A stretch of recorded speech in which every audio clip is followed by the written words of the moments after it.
Let's get it. What's going on, everybody? Welcome to the SchuZ Show. Hope you guys are having a blessed day. Hope you guys had an incredible weekend as well. There's going to be a lot of stuff to get on to today's show. But before we get into a breakdown of everything that happened this past weekend, I'm going to be kicking off today's show with a very special guest, a man that holds a 14-0 record with 10 KOs. He's the IBF number 6 and the WBO number 8 ranked middleweight contender, and that is none other than Shakiel Thompson. Shaq, appreciate you taking time to come on today, man. Nah, I appreciate you. Thanks for having me on the show. How you doing? I'm doing great, man. I appreciate you taking time to come on today. So, first things first, I know you were going to have a fight scheduled a little bit ago. Obviously, stuff happened there. You finally got one locked in. You're about a little bit under 2 weeks out now, September 27th. What's going through your mind right now that you know that you're going to be back in the ring soon? Yeah, finally got one locked in. So it's been a while since I've been out. February was my last date. So yeah, looking forward to go out there and show everyone what it is I can do again. I'm curious about the overall game plan for yourself because when you talk about this, as a boxer, you want to stay active. We just talked about the fact that you had a fight scheduled. Obviously, stuff happened there. Couldn't make that fight happen. So when you're in this limbo, you want to get back in the ring, you're ready to go, but things just don't happen. How do you approach that? How do you deal with those type of situations?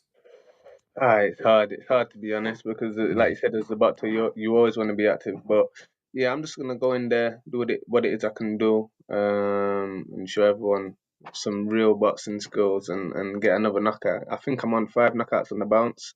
So yeah, just looking to do that once again. All right, so let's go into this. September 27th. What do you want to take away from this overall fight? When you talk about getting in that ring, what do you want to accomplish? What do you want to get done? What's the statements you want to make? Like, what's everything that you want to accomplish for September 27th to be a successful night for yourself? Well, I'm just gonna go in there, do what it is I can do, and what I'm gonna accomplish from it. I just want to get rid of some ring rust. To be honest, I might not even have any ring rust because I'm always in the gym all year round. But yeah, just go in there, keep active, and big fight news coming for December. So yeah, keep a lookout for that. All right, well, let's hop into that a little bit right now because as I just talked about in the beginning when I introed you in, you are currently top 10 ranked by 2 of the commissions, IBF and the WBO right now. Obviously, we know, you are one of the top guys, top contenders in the middleweight division. What do you want to get out of this? Obviously, I know you don't want to look past your upcoming opponent, but let's say you take care of business as you probably will on September 27th. Where do you go from here? What's the goals? What's the game plans? What do you want to do when you get back in the ring after September 27th? Like I said, hopefully I got a big fight in December. I think that's going to be for the final eliminator for the British. I've had 2 big names pull out of the final eliminator, Tyler Denner and Brad Pauls, who are creditable opponents.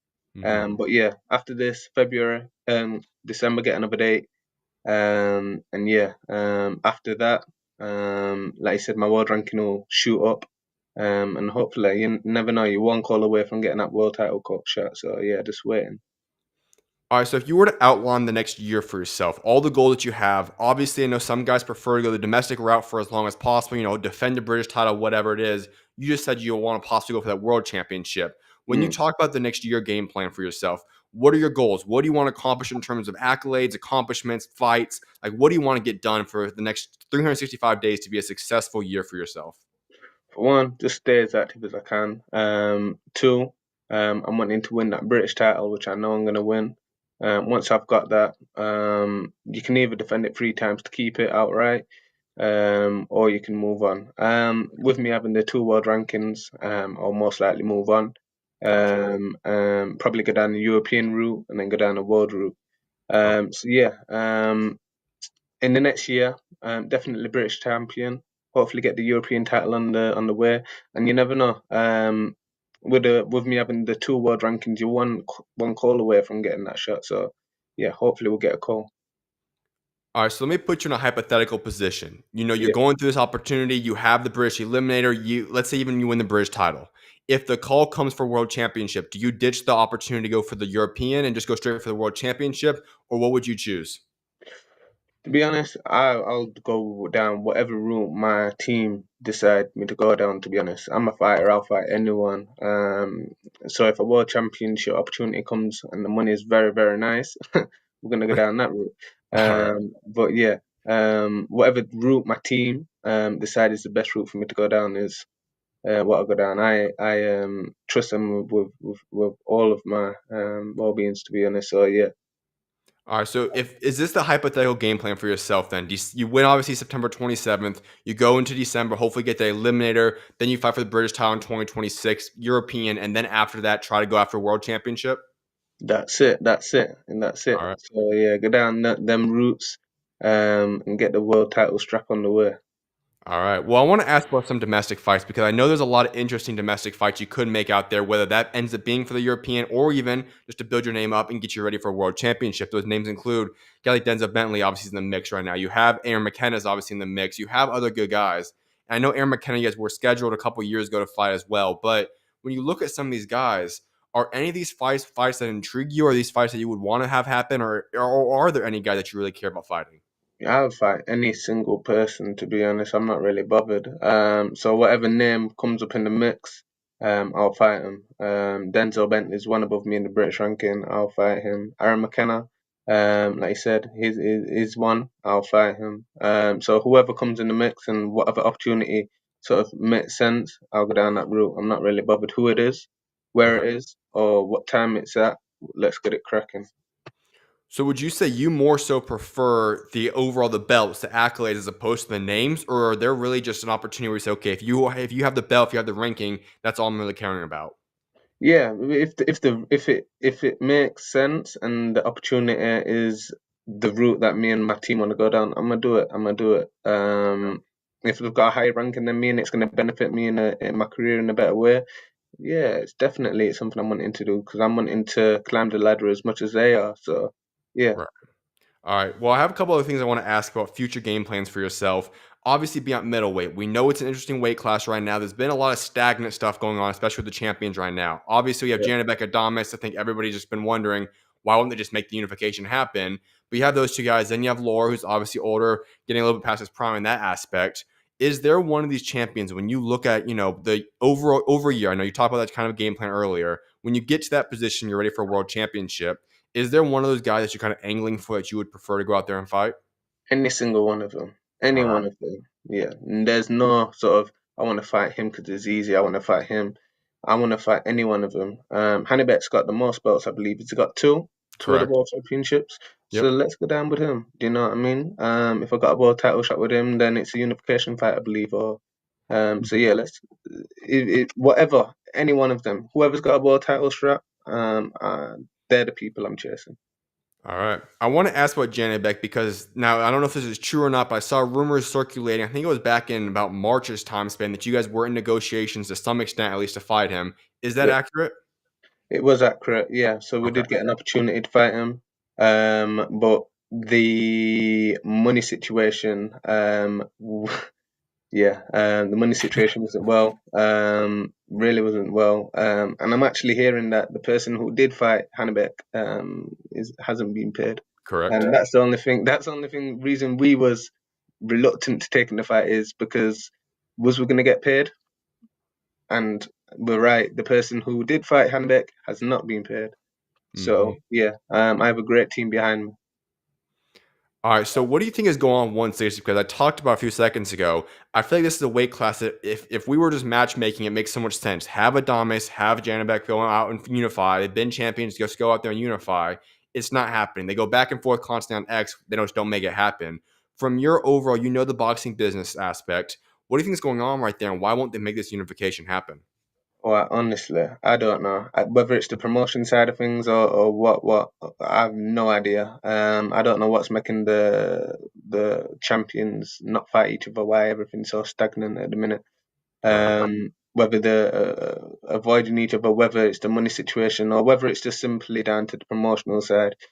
I have no idea. All I know is I'm climbing that ladder, and I'm wanting any single one of them. If you, from a fan aspect of boxing, could pick the best unification fight currently between the three champions, would it be Adames Janibek? Would it be a Laura Janibek? Would it be Laura versus Adames? Which one would you prefer to watch from a fan standpoint? Ooh, Laura Janabet, definitely, Okay, definitely. That would be a one for the real boxing fans because those who know real boxing know that it's going to be a real boxing match. Whether people say Laura's past it, I don't think so. okay. I think he's still got his skill. He's actually getting more knockouts now than what he were. previously. I think True. yeah. So yeah, Lara Hannibal definitely. All right, we got one final question in regards to 160 before we talk about your career a little bit, and that is this. We know Terence Bud Crawford has come off of a phenomenal performance this past weekend, and then right after the fight, there were rumors starting to circulate that, hey, if he wants to fight again, he could go complete the massive run and go to 160 and earn that belt since he obviously jumped it. Him coming into this weight class, how exciting would that be? I know obviously it probably won't be until next year he actually makes that fight happen. It probably would only go for a champion, but would you prefer to see him? And if so, which champion would you want to see him face in the ring if he were to make that decision? If you come down to 160, it's got to be Hannibal. Right. Definitely, it's got to be Hannibal. All right. I like that. All right. Well, I want people to get to know you a little bit more, Shaq. And so we go all the way back. Why did you pursue boxing? What got you into the sport? Why did you decide to go into the sport of boxing? I got into the sport of boxing at the age of 9. I got into a bit of fights at school, so my mum brought me into boxing for discipline, simply discipline reasons. As soon as I got into the gym, it's actually the same trainer who I'm still with now, so that was 18 years ago. Wow. 18, 19 years ago. So yeah, as soon as I got into that boxing gym, it was literally like the gloves were molded onto me. I didn't want to take them off. I kept asking my mum, I want to go back to the gym. I want to go back to the gym. Mm. She kept taking me. So yeah, it's sort of got addicting. And I love boxing. And I've, like I said, I've been with the same trainer and at the same gym ever since. So yeah, it's all going smooth. It's like a family to me. And yeah, I've been building ever since. That's incredible. Being with the same trainer for so long in an era, and I actually had a trainer on Ronnie Shields a couple weeks ago, and he talked about this new era where so many guys are just getting rid of trainers. Left and right guys are just moving Left, on, whether they right, and lost, center. whatever it is. That loyalty special. And back in the day, that was a common thing. We saw guys stick with the trainers for as long as possible. Today's era, they're just constantly changing. And I'm not going to shoot anybody for that. I mean, it's obviously their decision, but you've been so loyal. You have this relationship. I'm sure it has a special, a bond that you guys really create. Chemistry together is probably the proper word. How special has it been just being with the same group for this many years?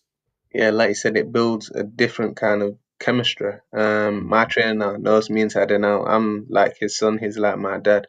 Okay. So yeah, it's like a different kind of chemistry. He knows me inside and out in the ring. He knows what it is I need to do. Mhm. Like you said, not shooting anyone in the foot for switching trainers, but when they do switch trainers, how well does their trainer actually know them? When they're in a tough fight, how Mhm. does their trainer know when to pull them out, when to what to tell them what to do, etc., etc. They don't really, do they? Or when they get offered a fight, do you know what I mean? Stuff like Right. that. The other aspect I want to ask you about is like you said, you got into boxing, you loved it right away. But when did you start to realize, okay, I don't just like this and it's not just fun. I actually have a chance of being pretty good. I can go out there and be a top 10 contender in the world.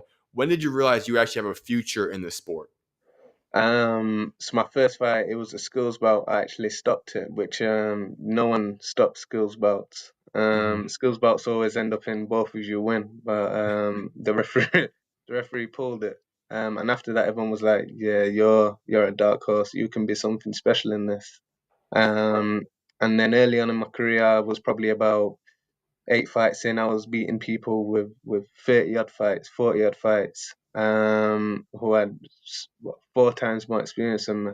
And that's when I knew that yeah, this is probably for me. Let me keep it going. Let me keep it going. Um, so yeah, ever since then I've just been grafting non-stop. I'm one person who sticks in the gym. I don't leave the gym whatsoever. So even after fights, Monday I'm back in the gym. Yeah, intensity drops. But there's always things to work on, and I'm addicted to learning and working on my craft.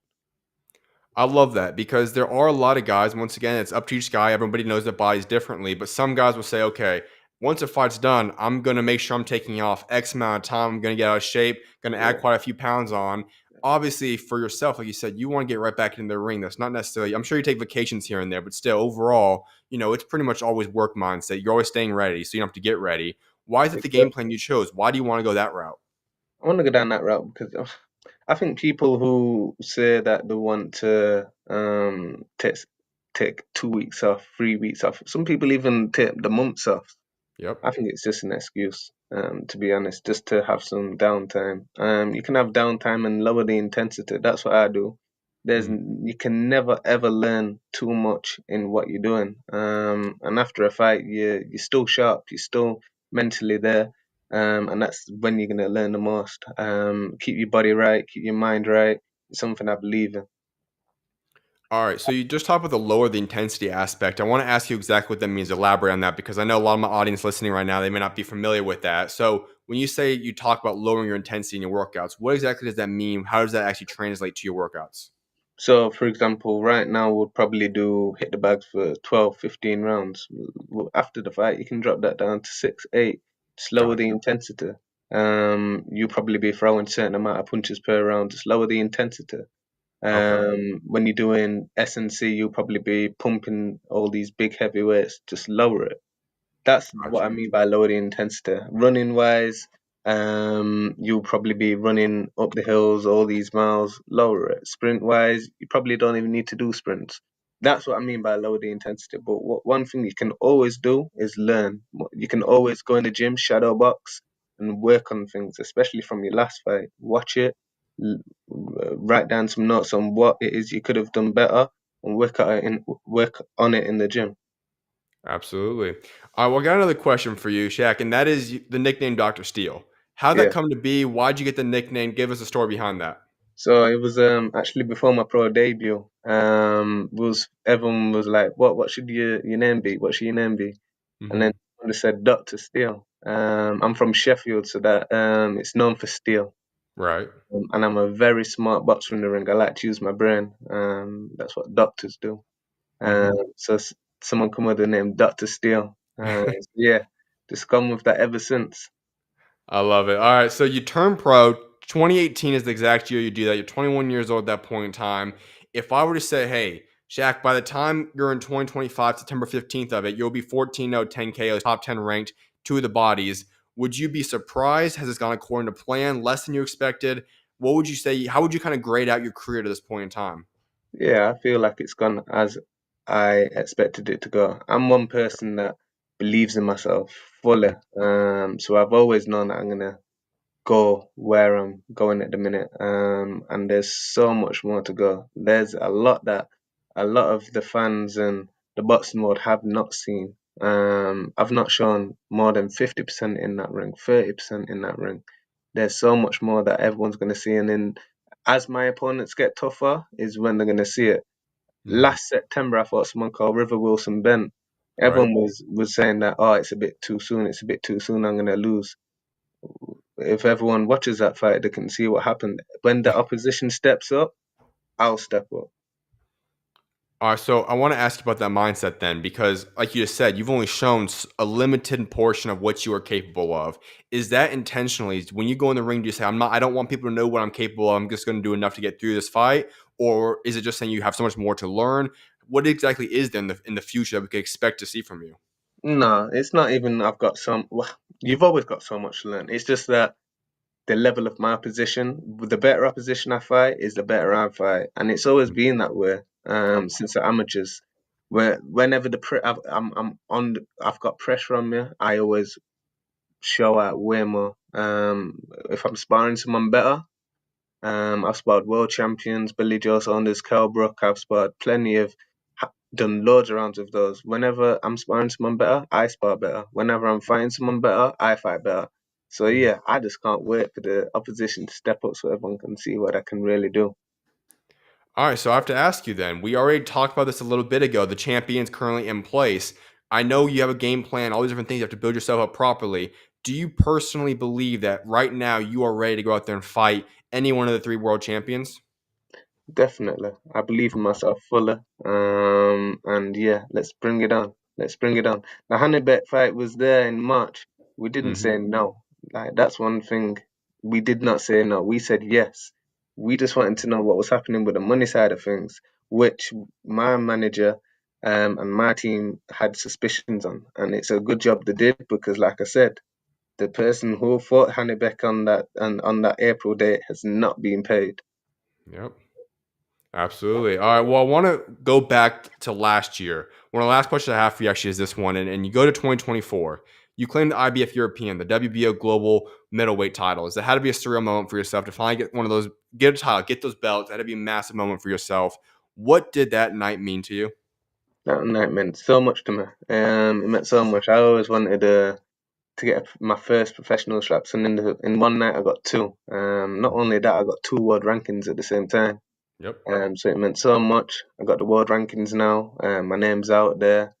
And like I said previously, I'm one call away from getting a world title shot. We've already received a world title shot, but for whatever reasons, as I've mentioned, that didn't happen due to money reasons. But yeah, that shot and call can come at any point. So yeah, it meant so much to me, and I can't wait to get the real ones. Does this add any pressure to yourself? Because beforehand you were known by people that knew boxing, but you weren't known on the worldwide scene. You didn't have those rankings. Now you're a guy that is being hunted. I know you're still a hunter trying to go for those top guys, but there's still a lot of guys behind you that want those spots. They want number 6. They want number 8. They want your 2 belts. Yeah. Is there any pressure that comes with where you are at now today? No, I love the pressure. I live Yeah. I live with the pressure. So yeah, no pressure whatsoever. This is what I like. This is what I live for. So yeah, whoever wants to come and get them belts, then tell them to come. Let's go. I love it, man. Well, Shaq, I got one final question for you. And it's the question that I wrap up every interview with, and that's talking about your legacy. You still have a long career ahead of yourself. You're just 28 years old. I know you have a lot to want to accomplish, but one day, that day is going to come. You'll put down the gloves and move on from boxing. Yeah. When that happens, what is it that you want your legacy to be for what you have accomplished both inside and outside of that ring? I just want everyone to remember me as someone that always worked the hardest, as everyone knows me for. I'm a grafter. And to remember me for my boxing skills, and even after my boxing career, I'll stay within the boxing community, become a coach, hopefully. Okay. And yeah, transfer my knowledge down to the younger ones, because there's a lot of youth in my gym currently, and that's something I love to do. I like to see them growing. I like to see them learning. And what I do at the minute is transfer my knowledge to them. So yeah, that's probably what I'll be doing. So you see yourself being a part of boxing for the rest of your life pretty much then? That's right. I live boxing inside and out. So yeah, even after my boxing career, I'm gonna be involved in it for sure. I love it. Well, Shaq, I appreciate you taking time to come on in, man. It's been a blessing and honor having you on, and best of luck September 27th, man. Yeah, appreciate it, and we can get another call in after that. Of course, you're always welcome on, man. Appreciate you for coming Yeah, on again. appreciate you. Take Sounds care. good, man. Talk to you soon, man. God bless. God bless.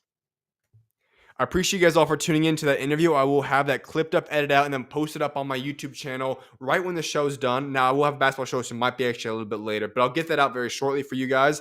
But with that being said, I'm going to go on a short commercial break right now, and then we'll be right back into it. And boy, do we have a lot to get into. When you talk about the fights that happened this weekend, Inoue, you have Bud versus Canelo, you have Paddy versus Crocker, or Paddy Donovan versus Lewis Crocker, and we have so much to get into. We're going to get into it all, break it all down. But before that, I'm going to go on a short break. If you guys have any comments or questions or topics for me to discuss on today's shows, your guys' thoughts, leave it in the chat, and I'll make sure to address them as I go throughout the duration of the show.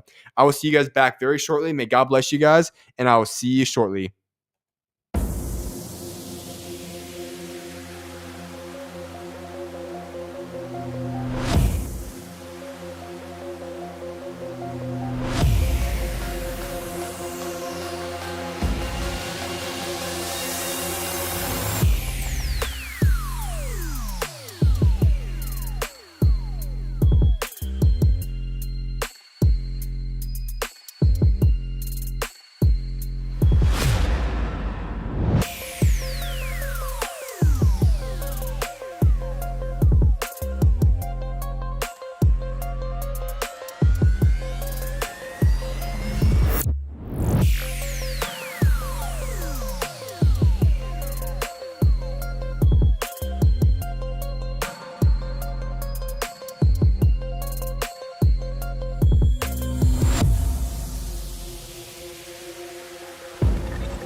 What's going on, everybody? Welcome back to the SchuZ Show. Hope you guys are having a phenomenal Monday. So, there's a lot we're going to get into on today's show. I'm not going to get into too much boxing news just because there's such a lengthy amount of results that we're going to get through as to what happened over the duration of this weekend. The only boxing news I do want to give today is a little bit of a tribute. Now, obviously, we had one of the most phenomenal weekends of boxing. Absolutely incredible. I will be giving you guys all my thoughts on that. But there was the tragic passing of former world boxing champion Ricky Hatton, who passed away at the age of 46 this past weekend. You know, he is somebody that brought something special to boxing. I know people will remember a lot of his losses, but ultimately, this is a man that fought some of the best of the best. He set foot in the ring with guys like Floyd Mayweather. He set foot in the ring with guys like Manny Pacquiao. This man fought some great fighters. He was a very accomplished fighter. He always brought a unique energy to the sport of boxing, whether that would be in the press conferences, that be in the ring, whatever it might be. Ricky Hatton always brought something special. And I know he was scheduled and slated to go return to the ring in December. Obviously, that's not going to happen, but this is a man that brought something special. And then even you look post-boxing, what he's done as a trainer, working with guys like John Hedges and different guys along those lines, this man brought a lot to the sport of boxing. And I think he needs to be greatly appreciated, greatly admired, loved, and respected. I think he's getting the proper respect that he deserves by the boxing community. So obviously, the tragic passing, I pray for those that are being impacted by that, whether it be family, extended family, friends, all the people impacted by that. I definitely reach out, pray for them, and hope everyone gets through this time because obviously we lost a boxing legend this past weekend. All right. It's very difficult to obviously transition off of something along those lines, but here's what we're going to get into now. We're going to get into a fight recap. This past weekend, and I talked about this throughout last week. Listen, this weekend was spectacular. I do not know how many times we're going to have the chance to witness three of the top, what do you want to call it, 6, 7, 8, 9, 10, whatever pound-for-pound fighters in the world. Very often, we're going to see three of the biggest faces and the most talented, most accomplished fighters of a entire generation fight within a 12-hour time span. Well, we witnessed that this past weekend. That's not even including a world championship fight that went down in the UK. So I'm going to be giving you guys my thoughts on everything. We're going to get into all the different cards. Starting off, though, I'm going to be getting into Canelo versus Bud Crawford card. How can I start the show off with anything other than discussing that? Obviously, if you somehow have been living underneath the rock, Terence Bud Crawford did it. Bud pulled off one of the greatest wins in the history of the sport. Whether that be a top 3, that be a top 5, or a top 10 win, Bud Crawford pulled off what will go down as one of the greatest wins in the history of boxing. And this man did so in a remarkable way. He found a way to go where he did not run. In today's boxing era, we always want to go and blast these runners. I know some people are out there, you guys probably know who I'm talking about, like to go out there and claim that Bud Crawford was running this fight. No, Bud Crawford found a way to perfectly blend lateral movement while still being aggressive enough not to be considered a runner. And Bud Crawford gave us a very entertaining fight. And on top of that, Bud Crawford pulled off the inevitable. Bud Crawford pulled off a miracle on Saturday night. What Bud Crawford did in the ring at Allegiant Stadium to Canelo Alvarez by winning on the scorecards by unanimous decision, pulling off one of the greatest wins in the history of sport. Listen, majority of people in the fight got announced did not believe that this was even going to be a competitive fight. Many people were upset at the fight getting made, and so on and so forth. Bud Crawford walked up on in there and said, you know what? For the past 2 years, I've been calling out Canelo Alvarez. I see something in this man. I want to prove everybody wrong. I don't care how much money I get paid. I don't care that Canelo Alvarez is going to get paid much, much more money than I am. I want that man right there. You put us wherever you want to place us at. I will go up on in there, and I'm going to go pull off the upset because that's the fight that I want. And a lot of people looked at Bud Crawford crazy when he said that originally, and people looked at Bud Crawford crazy when the fight got announced, and people looked at Bud Crawford crazy leading up to the fight. But here's what happened. Bud Crawford went up on in there, and he won by unanimous decision, pulling off one of the greatest wins in the history of boxing. This man essentially moved up 3 weight classes. You want to call it 2.5, or you want to call it specifically 2 since he did win a championship at 154. Go ahead. I don't care what you want to call it. This man moved up multiple weight classes and fought a man in Canelo Alvarez who, let's not disrespect now. Canelo Alvarez is still a top 10 type fighter in all the world. And on top of that, Canelo Alvarez had the weight advantage. So I don't want to sit up here and act like Canelo Alvarez is a horrible fighter. Is he past his prime? Absolutely. But this is still a top 10 fighter in the world. And Bud Crawford marched up on into Allegiant Stadium in Las Vegas, where the majority of the crowd was booing him. The majority of the crowd wanted Canelo Alvarez to win, and he made his mark. cementing his name in history as not just one of the best fighters of this generation, but cementing himself as one of the best fighters of all time. Now, whether once again you want to consider that top 10 or top 15, whatever, he's in one of the all-time great categories. He already was a first ballot Hall of Famer, but you might as well just throw up his name up on in there right now. And Bud Crawford is sitting quite pretty right now because you know what? This man has all the options, all the chips on the table for himself right now. What do I mean by that? Well, I'm going to elaborate on what's next for each and every single guy, more so on tomorrow's show. But this man could walk away from the sport right now with everything accomplished that he could ever imagine, ask for, or dream, financially set, and he wouldn't have to do anything else. He could do that. He could rematch Canelo Alvarez. He could do something crazy and possibly fight a guy like David Benavidez. He could go down and pull off one of the greatest runs in boxing history by becoming world champion at 160 and fighting a guy like Laura, John Beck, whatever it might be, Adamas, you name it. This man has all the chips on the table. But today's show is going to be focusing in on what happened in the ring on Saturday night. And I'm just amazed. Listen, what we witnessed Canelo Alvarez in the fight between Canelo Alvarez and Terence Crawford was great. I think that this was a fight where a lot of people thought that there's two ways this was going to go down. One, Canelo Alvarez was going to show that he is the bigger guy and beat Bud Crawford down. That obviously did not happen. Secondly, people thought that if Bud Crawford were to win, he would run the entire fight. That's also not what happened. What was mind-boggling was what happened in round 9. And I just want to reflect back on that round because we saw throughout the duration of the fight, Bud was gaining more and more confidence. As the rounds went on, Bud was seeming to kind of feel himself more and more so. And you could tell that he was hesitant, as he should have been, to take some of the punches from Canelo Alvarez early on.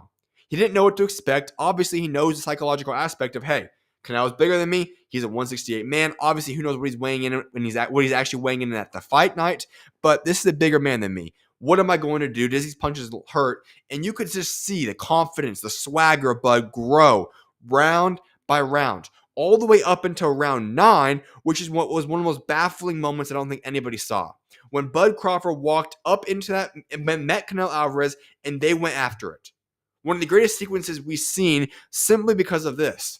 Because you had two of the best fighters in all the world going at it when everybody in the world thought and perceived this vision that Bud Crawford could not sustain the power of Canelo Alvarez in an exchange like that.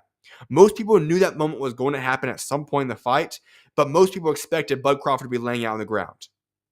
Not only did Bud not get hurt or phased or stunned, this is a man that was actually putting the work on Canelo Alvarez in that moment. And it was mind-boggling. That moment right there will remain really well documented in our minds for the foreseeable future, if not ever. Because at that moment, I think most people looked at this fight and said, okay, it's over. Bearing a miraculous KO by Canelo Alvarez on a man that's never been knocked down in Bud Crawford, that this fight's going to be over. What Bud Crawford just did that moment, I think everybody earned the respect for Bud.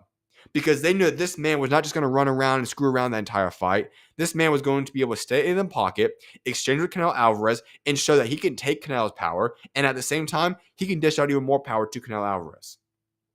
Obviously, Canelo didn't get dropped either. Canelo's got one of the greatest chins in the history of, not even one of, he's got the greatest chin in the history of boxing, and he got hurt a little bit. You could see him get stunned. You could see that one, specifically that one punch that was landed when he turns Canelo around. You could tell that Bud has that real power. And that's what's phenomenal. We have to remember, Bud has gone through countless weight classes. And his power has miraculously carried over from one weight class to the other. That is a rare trait. We don't see that very often in the sport of boxing. Very often a guy has his power carry over from maybe 1 or 2 weight classes. Maybe 3 if you're lucky. But this man is now at 168 and his power was still carrying over. That's an anomaly. That's legendary type power right there. And I think that needs to be appreciated as well. And so what I will say is this. I made a segment last week and I said this. Can people please stop just slamming the fight? So many people were baffled and saying, okay, this, that, and the third. I don't like this about the fight. I don't like this about the fight. Or some people even said the foundational component of this fight is going to be a horrible fight between Canelo and Bud Crawford. And I just said this. Listen, can we just enjoy what's going to happen on Saturday? Just enjoy the weekend.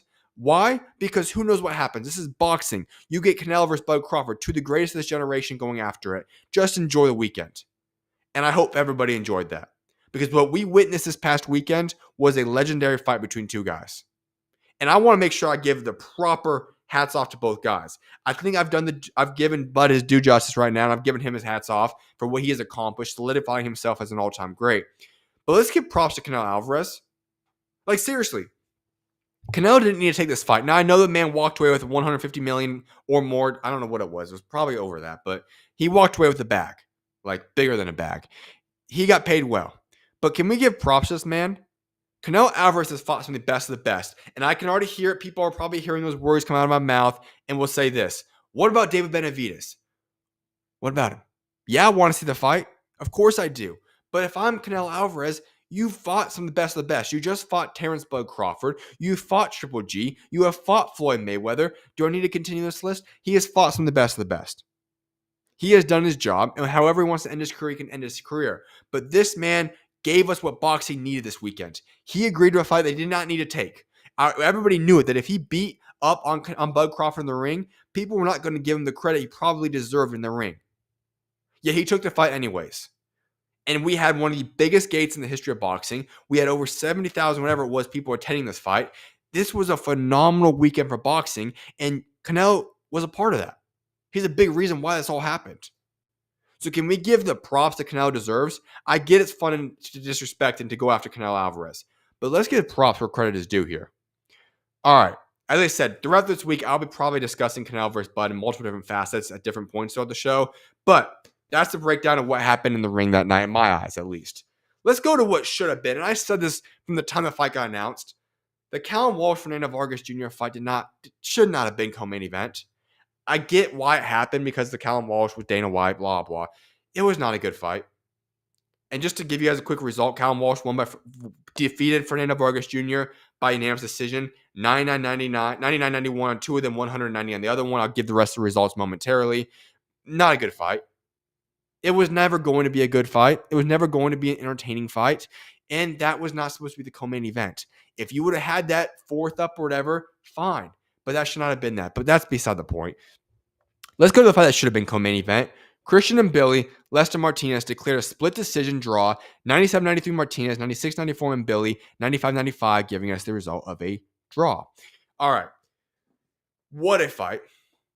When we talk about fights of the year, this one just solidified itself right up there. And there's about 5 or 6 you could say right up there. Just off the top of my mind, you have Eubank Jr., you have Conor Benn. That fight was obviously the fight of the year in my eyes. Akui Taraji, phenomenal fight. This one's right up there. We had the fight just the other weekend between Sugar Nunez and Diaz. That was an incredible fight. We have had a lot of great fights this year. This one solidified himself and put it right up there. And I called it. I said on Friday that this has a chance to be the best fight of the weekend. And I think when we take away all the outside circumstances of what Canelo versus Bud Crawford brought to the table, this was the best fight of the weekend. Two guys that are power punchers, that are all gas, no brakes, that go out there for the kill. That's what we witnessed in the ring between Mbilli and Lester Martinez, and they gave us a show. When that fight was over, I made a tweet about this. I said, listen, these two guys both won. They both won. And I even said on Friday, I said, listen, both these guys are phenomenal fighters that I think will become world champions one day. Win, lose, or draw, both guys will become world champions someday in the future. Both guys will have massive fan bases. They just have not had the platform for people to be able to learn about them. They finally got that on Saturday night. The world learned about them. They gained a ton of fans, a lot of support, and I still do believe this even more confidently now than ever, that they will both become world champions, because guess what? The belts are going to open up very shortly at 168 most likely. And when that happens, 4 new champions can be emerged from 168. These are 2 of the guys to look for. And for Mbilli, for Martinez, these 2 guys went out there and they took full advantage of the spotlight. The biggest moment was this. We knew Canelo versus Bud Crawford was going to sell, do massive numbers. But I always said this. What will the undercard do? They're going to be given one of the biggest spotlights they could ever ask for in their entire lives by being placed on Netflix at Allegiant Stadium. Who takes advantage of it? Callum Walsh and Fernando Vargas Jr. did not take advantage of it. These 2 guys did. And Mbilli, Lester Martinez went out there and they took everything that they could possibly grasp from the stage that they were set on, and they completely embraced it all. They took full advantage of it. And I think these are 2 guys that both guys earn the respect of the entire world. Both guys will become world champions in the future. Both guys are guys that made a statement. Yes, they have a draw on the record. Who cares? It's boxing. I give hats off to both these guys for going to an absolute war for the entirety of that fight, never letting up, giving us one of the best fights of the year. Hats off to Christian Mbilli, Lester Martinez. They put on a show. And let me just say this.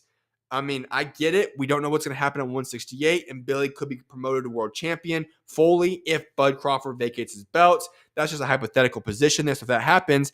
But whatever happens, can we get a rematch? Like, I'm just going to be honest right now. If Mbilli and Martinez wants to give us the blessing of a rematch, I think all people in the world would say, yes, please.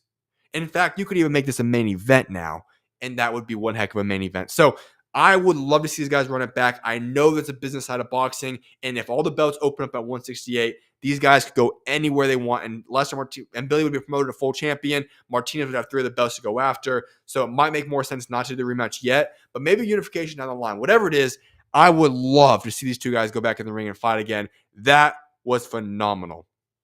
Let's go to the other fight, and this was one that I talked about even when it got announced. How was this not on the main card? Brandon Adams and Serhii Bohachuk. This was a fight that deserved to be on the main card. And really, the fact of the matter is, I know why the running order of the fight was the way it was. I'm not going to go into the depth of it, but between the Saudi Arabia guys for Turkey Al-Sheikh and then the Dana White guys from TKO, it made a lot of sense why they had the running order that was set in place.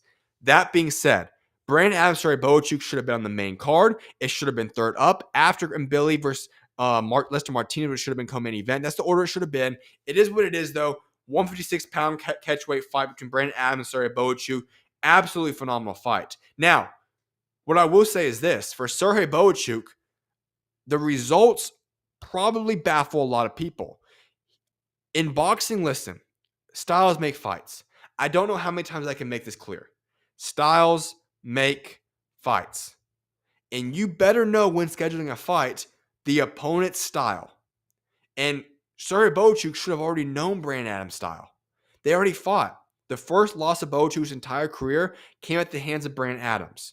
So when they rescheduled this, I was a little bit surprised because very often the results of the first fight end up happening again in the rematches. Not always, but very often you see this happen. And now it was not a KO by Brandon Adams, but what we did witness was a situation where for these 2 guys, Brandon Adams won the scorecard 99-91, 98-92, 98-92. Brandon Adams won that fight. He had a phenomenal game plan. He executed his game plan to perfection. He had one heck of a performance. And listen, Bohachuk now adds another loss to his resume. And if you were going to be matchmaking this fight, I know he wanted his redemption. I thought he was going to win the fight, to be honest. I was wrong. But I think Serhii Bohachuk went in there and said, I want my redemption. Brandon Adams is a top 15 ranked contender. Let me go make my mark on the scene. It didn't go so well. And Bohachuk still fought a good fight. It was very entertaining. I don't think anybody complained about watching that fight. Very fun fight to watch. But Brandon Adams handled business. And Brandon Adams, he's coming off of a loss to Andreas Katsarakis back on the OTX card last year. So this was a very good bounce back for himself. And it puts Brandon Adams right back on the scene now. And for Serhii Bohachuk, it's a little bit baffling. Where does this man go from here? Because Bohachuk's coming off of a loss in which he obviously had the Brandon Adams one so many years ago, but the most recent one, Virgil Ortiz, a fight of the year contender last year. Virgil Ortiz is a guy that everybody looks at as the boogeyman at 154. He is a bad man. Y'all know how I feel about Virgil Ortiz. However, this was a fight where Serhii Bohachuk, you could argue, beat Virgil Ortiz last year. Right? Like, he dropped Virgil Ortiz twice in that fight. He looked absolutely phenomenal. A fight of the year contender. That was an exceptional fight. And Serhii Bohachuk, in essence, was, at the top right there. He was at a position where he had all the chips on the table right there, or at least a lot of them. And now he's like, okay, he lost to Virgil Ortiz on paper. Now he just lost to Brandon Adams. Where does he go from here? This is a bad man. He's a good fighter, Serhii Bohachuk. I just wonder, where does he go from here? Because losing to Brandon Adams at a catchweight right now is not the best thing for his career. Here's a proposition I'll throw out on the table right now. 154 is, in my opinion, the best weight class in all boxing. There's a lot of talent. And you've now lost to Brandon Adams. You're going to have to rebuild yourself back up. And it is a long list to get up to the top of the 154-pound weight class. I do not know how he will fit in, if his body can reach 160 properly, or even 147. If Bohachuk can reach 147, which I highly doubt it, go to 147. That weight class sucks. If you are able to if you think your body can translate over into 160, I would not be opposed to him going out there. He just fought at 156-pound catchweight. Go up to 160. 160 is a very bad weight class as well. A lot of openings there. If you're Bohachuk, probably move on there. That's my guess for him. I think he still fought fine. It's just Brandon Adams did more than him. Like, it's not like I'm going away walking from this fight from Serhii Bohachuk and saying he was horrible, abysmal. It was just a bad performance. It didn't look like he wanted to be out there. Bohachuk still fought a great fight. It was very entertaining. It just was that Brandon Adams did more. Brandon Adams was just the better man in the ring that night. And sometimes you have to tip your hat and say, I'll move on. But now you have to make adjustments for Bohachuk. Where do you go from here? Is this an opportunity where you stick at 154? Do you go to 160? I don't know. But time will tell. As for Brandon Adams, he's right back on the scene. I would be intrigued because the Brandon Adams Andreas Katsarakis fight from last year was a very entertaining fight as well. Andreas is top 10 ranked in two of the commissioning bodies right now. Do we see a rematch there in place? A lot of things on the table for Brandon Adams now, but he just revived his career. He looked phenomenal. One heck of a fight by himself. Incredible game plan, executed to perfection. And like I said, that was one heck of a fight. And unfortunately, for the running order of the fight card, you got this one, and then you had a very boring Muhammad Akhmadaliev fight. Then you had Mbilli Martinez, and then you had Callum Walsh, Fernando Vargas Jr., and then you had Bud Crawford, Canelo Alvarez. So it was like this roller coaster emotion, super exciting, not so exciting fight. If you guys would have said what I told you guys should have happened on Friday's show of the proper running order, which would have been going from the Bohachuk and Brandon Adams fight to Mbilli to Canelo versus Bud, it would have been much better. That's the only flaw I'll say about it. It is what it is. The last thing I do want to say about this card before I give you guys the rest of the results from the card is this. And I am a little bit surprised, not really surprised. What's the proper word? I'm a little bit intrigued by this. I will admit that Dana White did not look like the happiest man during the duration of the fight. Now, he's never really a guy that smiles a lot, but he did not look the happiest. And on top of that, one thing he made very clear all week long was that this card was going to run smoothly. And it moved fine. I'm not going to complain about the pace. It wasn't horrible, but it was not on time. It was nothing like the way the UFC moves. And I feel like he might have learned, hold up, wait a second. Boxing and UFC is a little bit different. The thing about boxing is that it's unorganized. That's the beauty of it. Let's just be honest. Boxing is not a perfect sport. Boxing has a lot of flaws. Boxing moves at its own pace, its own world, and it's unlike any other sport. The UFC, Dana White at least has found a way to make it controlled. Boxing is not like that. You have these ring walks, you have all these different things, and guess what? All of a sudden, before you know it, these fight cards go on forever. So I am intrigued. I would like to know. Dana White did not speak after the Canelo Bud Crawford fight, but I would love to hear what he has to say about the way the fight went, how he felt about doing his first boxing fight, completely being the main promoter, the lead promoter. I would love to hear his thoughts on the pace of the card. A lot of different questions I have. I think it went fine. I don't think that I had no problem with the card. I think the card was a very fun fight, but I do just wonder, what's his role going to be in boxing moving forward? Did he enjoy it? What are those questions? Because obviously he's talking this big talk that's going to completely change boxing.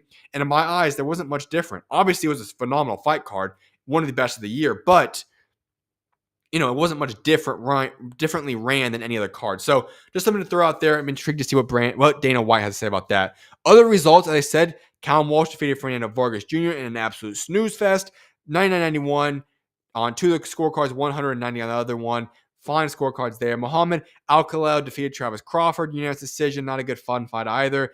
99-91 on two of them, 98-92 on the other one. Another one that was just not very entertaining. Heavyweight Jermaine Franklin defeated Ivan Dichko via unanimous decision, 97-92, 96-93, 95-94. Let me pause real quick on that one. What the heck were those scorecards? I mean, seriously, Jermaine Franklin did not beat Ivan at all. I don't know what happened there. That was absolutely horrible scorecard. The fight sucked to begin with as well. Absolutely brutal to watch. But Jermaine Franklin did not win that fight. Props to him. At least America got a heavyweight win. I think, okay, this is going to be a little bit skeptical. I don't want to get fined or sued or anything for this thing. But personal guess, we were in Las Vegas. Sometimes the judges have some weird scorecards. Just to throw out the name right there, this does elevate Jermaine Franklin's name.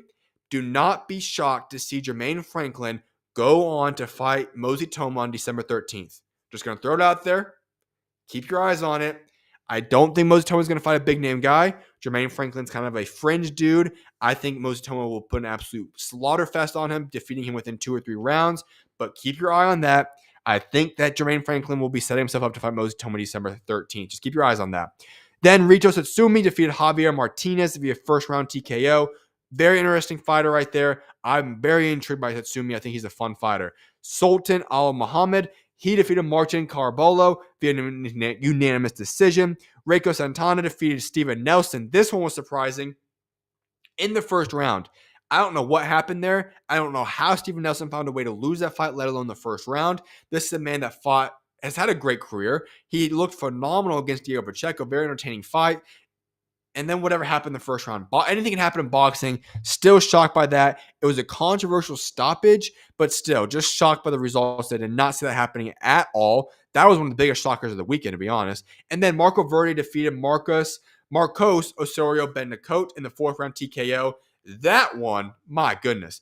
If anybody saw that stoppage, that was not a stoppage. I do not know what happened in that situation. Marcos had every right to be upset, be absolutely pissed off that he lost that fight by stoppage. He did not get stopped. The man was literally running around happy or pissed off, but running around fully aware of everything after the fight. That should never have been a stoppage. Very controversial on that one.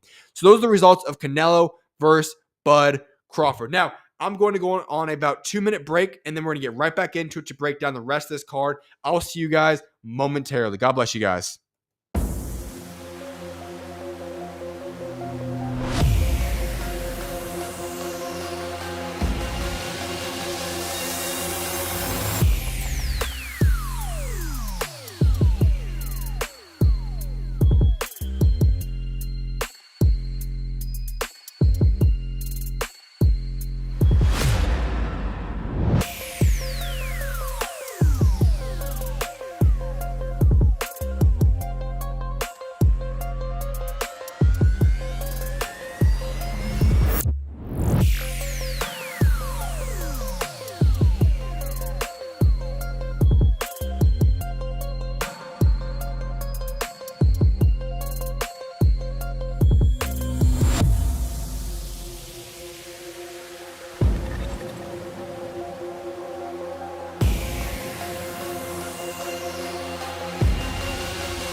What's going on, everybody? Welcome back to the SchuZ Show. All right, 2 more cards to get into now from this past weekend. I'm going to start off with the Inoue MJ card. All right, folks. I don't want to get disrespectful too often. However, what I witnessed in the early hours of Sunday morning between Naoya Inoue and MJ was a very disappointing fight. Very disappointing. And here's why. For the past 2 years, MJ has gone about acting as if, now we all knew he was bluffing, but acting as if Naoya Inoue was ducking him. He acted as if he was this big bad boogeyman that could defeat Naoya Inoue and in fact would be the favorite against Naoya Inoue.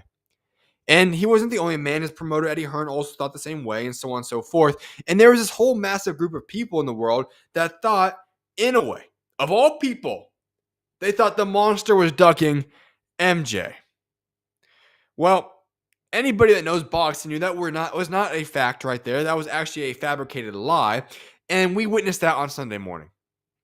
What I witnessed against Naoya Inoue versus MJ was very disappointing. For a man that talked this big talk, he didn't quite walk the walk in the ring on Sunday morning. Not at all. In fact, I feel like MJ left a lot to be desired.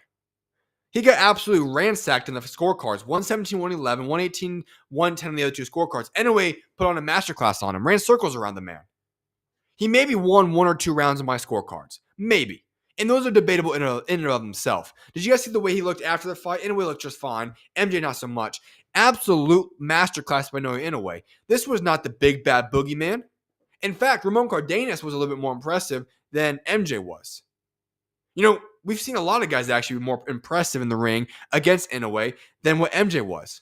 And I'm not too shocked. I think Inoue was well aware of the disrespect coming from MJ in his camp, and he wanted to take care of business, and I think he did just that.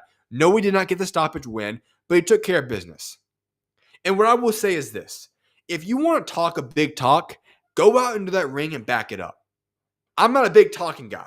I'm not a guy that's going to go talk up this big talk and act like I'm this big old, superhuman type of guy. I don't always respect that. I like guys that put their head down, focus in, and go out there and be great. Alexander Usyk, you're one of those guys. Terence Crawford, for the most part, you're one of those guys. Naoya Inoue, you are definitely one of those guys. MJ, you talked as if you were one of those guys, but you're not. And we witnessed that in the ring on Sunday morning. I just was baffled. I just felt like there was... When I looked in that fight, MJ just did not bring it. And I'm not too shocked. I've never been that high on MJ. I didn't think he was this big, bad boogeyman. I didn't think any of those things of him. But it just felt like there was so much he left out in that ring. He didn't leave his all. He was just being absolutely put on, in a way, was putting an absolute masterclass on him, so on and so forth. It just was not a good showing. It was honestly just not good from him. And he lost his moment. He was presented a massive opportunity to fight Inoue. He did not look good. Not a good performance. And my lesson from this is this. Don't talk a big talk unless you're ready to walk the walk. MJ learned the hard lesson. But let's not talk about MJ. It's over with. This entire past year, 18, 24 months of the back and forth of people thinking that Inoue was ducking MJ, it's finally over. We don't have to hear it. It was one of the dumbest things that we ever were hearing in the entire world. People that thought that were absolutely crazy. We can finally move past that era. Thank goodness. And let's just reflect on this. MJ will bounce back at some point. He maybe will become world champion when Inoue moves up. But it is what it is. We don't need to talk about MJ any longer. Let's talk about Inoue. When Naoya Inoue moved up to 122 2 years ago, he has now cleared out the entire top 5. He fought 4 of those guys, them being Fulton, Tapales, MJ, and Neary. The 5th guy being Sam Goodman. He tried fighting 2 times, would have obliterated him, but was trying to fight him 2 times, but Sam Goodman kept pulling out his fights. Cannot fight Inoue. In just a 2-year time span, this man walked up into a new weight class, and what most people would believe Inoue was outside of his prime, and he absolutely ransacked the entire weight class.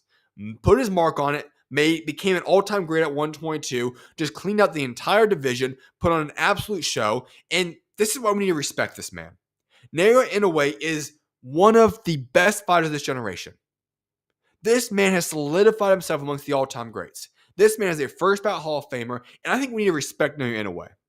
This man is one of the most humble, down-to-earth superstars in the world. And on top of that, he moves differently than every other fighter in boxing right now.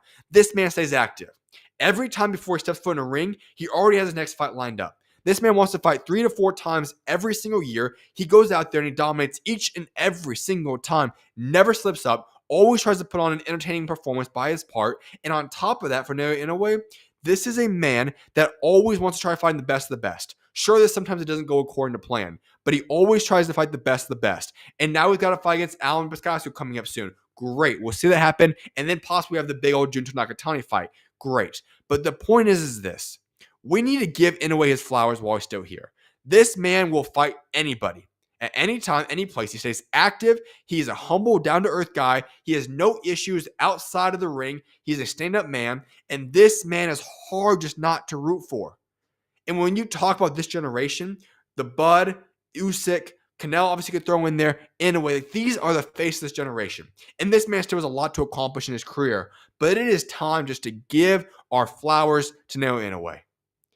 Everybody we throw at him, he takes care of business. He's the businessman, the actual businessman. Every time the monster has somebody try going to throw him off his crown, take his crown, throw him off his reign, he goes out there and swallows him up and takes care of business with ease. With ease. Even when you look at Ramon Cardenas. Yes, Inoue got knocked down, but what happened right after? He put on a beating after that.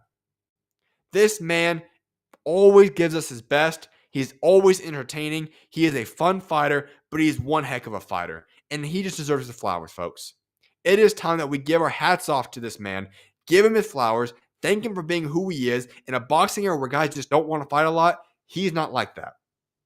In a boxing era where guys don't want to fight the best of the best, they don't want to stay active, and then when they get in the ring, half the time that just the flip is just turned off, the switch is turned off, he's not like that. So give props to Inoue. This man has been absolutely phenomenal. And on top of that, don't forget, Inoue's also beat 2 more top 10 opponents. He's just been absolutely phenomenal. This man's absolutely phenomenal. He has an all-time great run at 122. Absolutely phenomenal. Other results on the Inoue MJ card were this. The WBO bantamweight title, Christian Medina pulled off the massive upset by defeating the Japanese native Yoshiki Takei via 4th round TKO. Medina stunned him in the early, dropped him and got the knockdown early in the fight. Takei never recovered, and now Medina walks away as WBO bantamweight world champion. Phenomenal performance by Medina. He looked phenomenal in that fight. Then the WBA minimum weight title was an unfortunate situation. Ryusei Matsumoto, he defeated Yuni Takada via unanimous decision by technical decision. The scorecards were 50-46, 50-45, 50-45. Now, here's a side story here. This fight did not go very long. A world championship fight, and you only got to 50-46 on the scorecards. What happened? If you're not familiar with this fight, it was a horrible scene. In this fight, Yuni Takada, he was rendered unconscious after a horrific clash of heads with Matsumoto. And in that situation, Takada obviously went to what looked as though some form of a, I'm not a complete medical expert in the situation, but a seizure type of situation. He did not look good. The ref, in my opinion, took way too long just calling the fight. He obviously was in bad shape, and the ref just was like waiting for him to get up from miraculously. But once he finally realized the stakes were serious, he called the fight off, ended it. That's why we only went for 5 rounds. They got the medical team brought out on a stretcher. He seems to be okay. Obviously, though, but with everything that's happened in Japan this calendar year with the deaths and everything, not a good sign. This was just a horrific, freak accident of clashing heads in the wrong spot. It looked bad in the scene. It was not a pretty situation. Hopefully he is okay and he's going to recover just fine. But yes, that fight did not go as anybody wanted it to go. It was interesting for the time it lasted, but hopefully Yuni Takada is able to recover fully from that situation. And according to reports, he seems to be doing okay. So that is the good news there.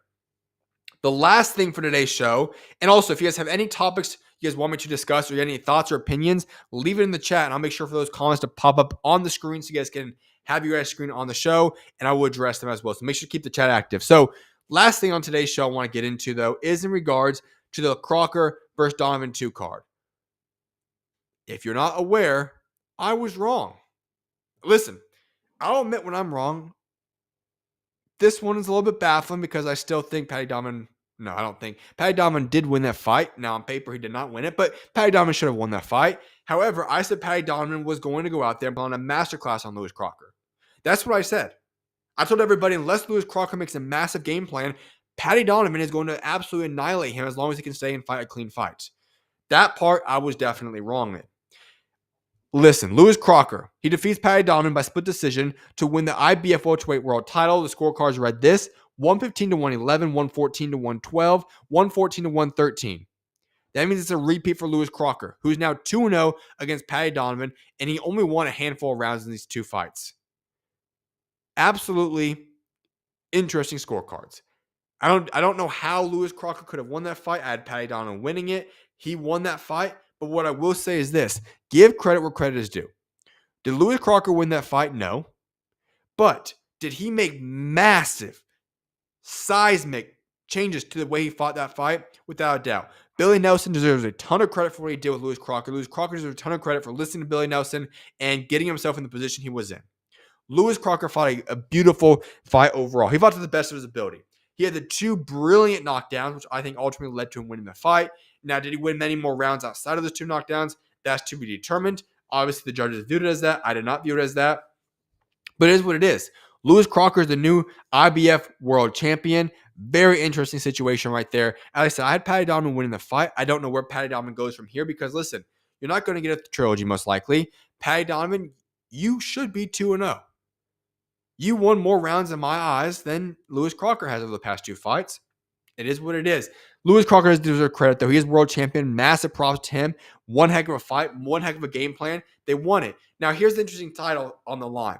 Lewis Crocker versus Conor Benn could be in line for a world title next. The IBF welterweight champion, Lewis Crocker, has called out Conor Benn for a huge domestic world title fight. I like it. If you're Lewis Crocker, listen, 147 is not a good weight class. It might be the worst in all boxing. And when you are 147, there are some big names, but not a lot of talent. A lot of weird things going on at 147 at the moment. A lot of big names you can make big paydays, though. And if you're Conor Benn, you're going to get a massive payday in 2 months against Chris Eubank Jr. Great Good for him. After that, though, that era will be over with the Chris Eubank Jr. era. So Conor Benn will likely go down to 154 or even 147 if he so can. If he's able to go to 147, you have lots of opportunities. Conor Benn, it's time for him to start establishing his legacy, building himself up, and actually getting accolades outside of just his name. This would be the opportunity to become world champion. I feel like it's there for the taking. Lewis Crocker upset and pulled off a massive upset this weekend, shocking everybody. But he still is a solid fighter. I think Conor Benn can go out there and defeat him, though. That would be an interesting fight to see have happen. I think Conor Benn would win that fight. So I think we could look for this fight happening in 2026, but we will see. Other results, though, that happened on this fight card. Keeman Aguiarco defeated Ishmael Davis by split decision, 112-115, 114-113, 114-113. Very good fight there as well. I was very interested and intrigued in that fight. I thought it was phenomenal. Both guys fought a great game plan. It could have gone either way. I personally thought that Ishmael Davis was going to edge it out because of the controversial knockdown that they gave him. Now, I didn't think it was a knockdown, but on paper, if I had to give Ishmael Davis a 10-8 round, that is what it was. I would have given him that win. It is what it is, though. I think Keeman Aguiarco fought a great fight, as did Ishmael Davis. I would love to see them run it back one day in the future, but one heck of a fight right there. Hats off to both guys. I don't think we're going to see it ran back anytime soon, but one heck of a fight right there. Tyrone McKenna defeated Dylan Moran by TKO in round 7, and then upcoming prospect Pat Brown, he got the TKO in round number 2. Pat Brown, a quick side subject on this one, I like what I'm seeing from him. He throws with ferocious intent. This man wants to knock out everybody he fights. He's a fun up-and-coming prospect. Obviously, multiple years out from actually contending for titles and those type of things.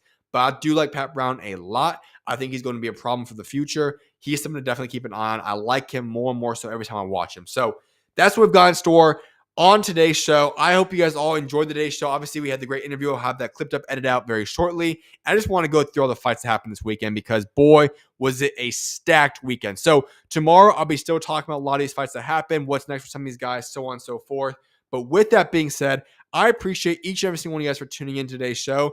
I hope you guys have a very blessed rest of you guys' Monday. I will be back live at 4 p.m. Mountain Standard Time for a basketball show. I'll have Taman Lipsy joining me on that one, so make sure to tune in then. You guys will not want to miss that one. But if you guys are not tuning in for that, I'll be back on the boxing show tomorrow. Not sure what time it is, but I'll see you guys back live tomorrow on Tuesday. May God bless you guys all. Have a blessed rest of you guys' day, and I will see you guys back live at 4 p.m. Mountain Standard Time for the basketball show. May God bless you guys all, and I'll see you guys later. With that being said, SchuZ out. God bless you guys.